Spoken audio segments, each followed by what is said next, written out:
राजधानी रांची में ट्रैफिक व्यवस्था की बदहाली एक बार फिर सामने आई है।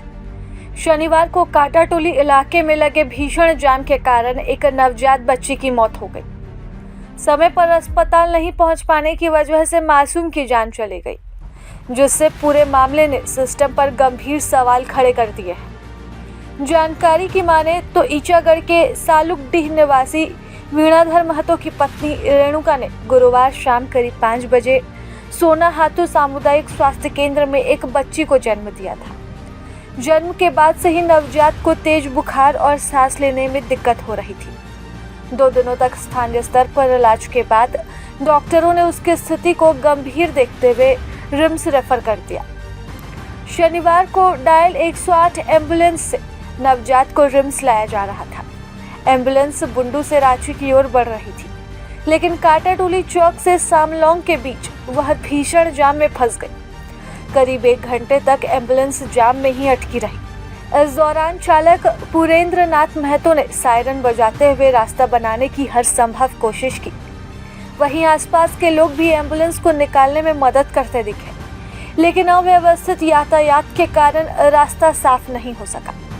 काफी मशक्कत के बाद जब एम्बुलेंस रिम्स पहुंची, तब तक बहुत देर हो चुकी थी। मां रेणुका अपनी बच्ची को सीने से लगाए इमरजेंसी वार्ड पहुंची, जहां डॉक्टरों ने जांच के बाद उसे मृत घोषित कर दिया। यह सुनते ही मां बदहवास हो गई, जबकि पिता वीणाधर महतो गहरे सदमे में डूब गए।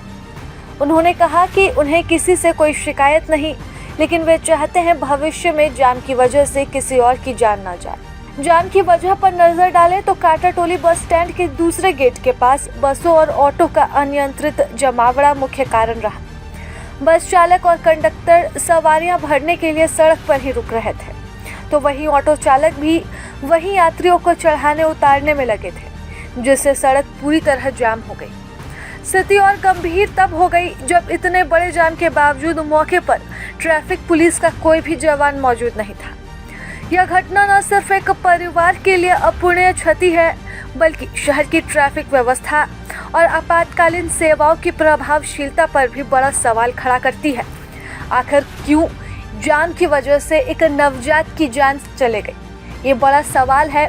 और ये सवाल सिस्टम से भी है, क्योंकि रांची की यातायात व्यवस्था में कोई सुधार होता नहीं दिख रहा है। जाम आए दिन लगे रहते हैं, सिर्फ वीवीआईपी काफिलों के लिए जाम क्लियर होता है। आम लोग इसी तरह से हर दिन जाम में फंस रहे हैं। यहाँ पर वीवीआईपी सुविधाओं में एम्बुलेंस को भी शामिल किया जाना चाहिए। बावजूद इसके एम्बुलेंस को रास्ता देने के लिए वहाँ पर कोई भी ट्रैफिक जवान मौजूद नहीं था। बड़ा सवाल है और इस सवाल का जवाब सिस्टम से ही चाहिए। प्रभातखबर.com, विश्वास वही, रफ्तार नहीं।